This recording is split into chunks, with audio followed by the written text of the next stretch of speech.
on, Jenny, about how fun it is to talk about leadership. But I really enjoy the conversations with you. This is Jenni Catron, and boy, you have had some great experience at some great churches, and out of that, some great resources that you've developed, including this newest book that you have. It's the Four Dimensions of Extraordinary Leadership. And so, Jenny, it's good to have you. I'm looking forward to the conversation today. Thanks, Tony. I do always love talking leadership with you. And so thanks for having me. And it'll be fun to just kind of catch up a little bit.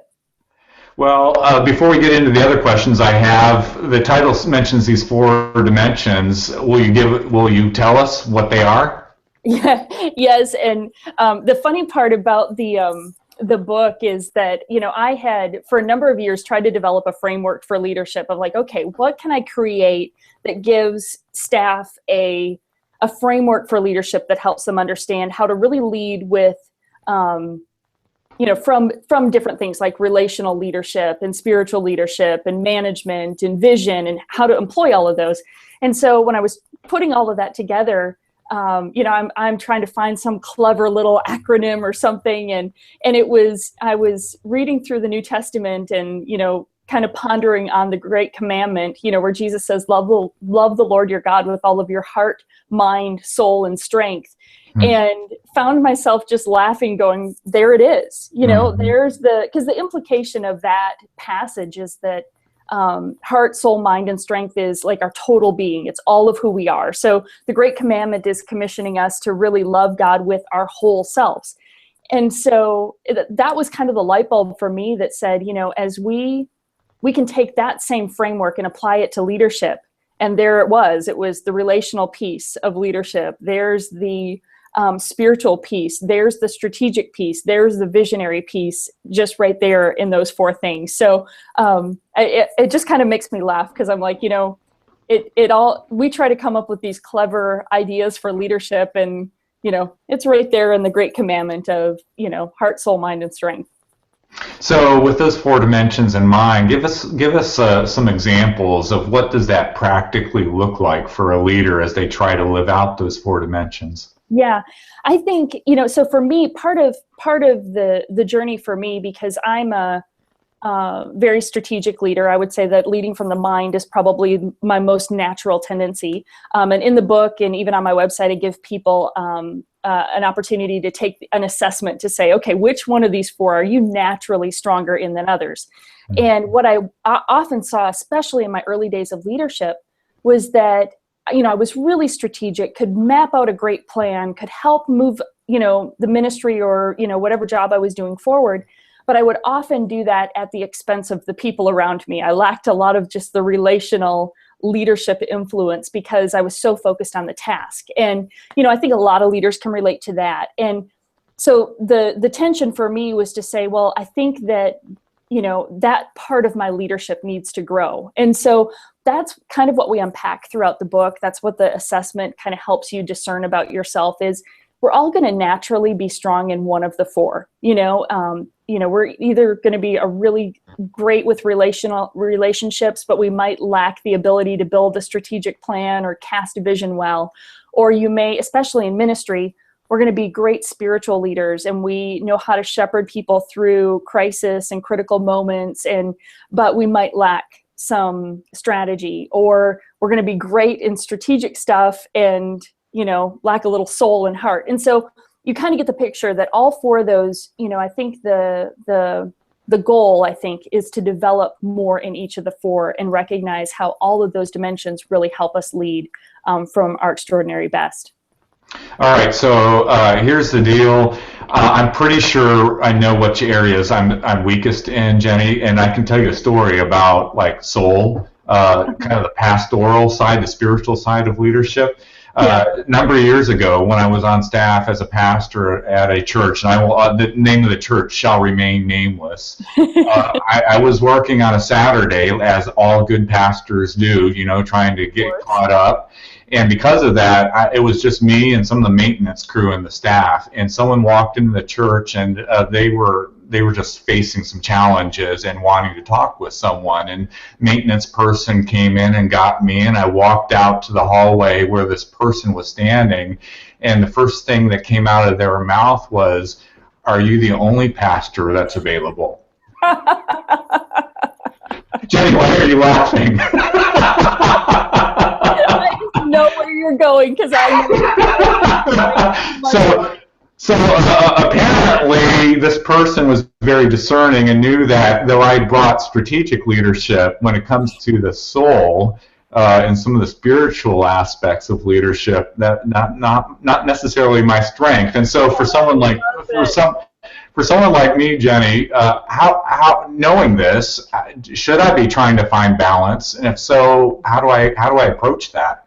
Yeah, no, that's great. And I laugh, Tony, only because, it's funny that it was the facilities team. Even they knew that about you.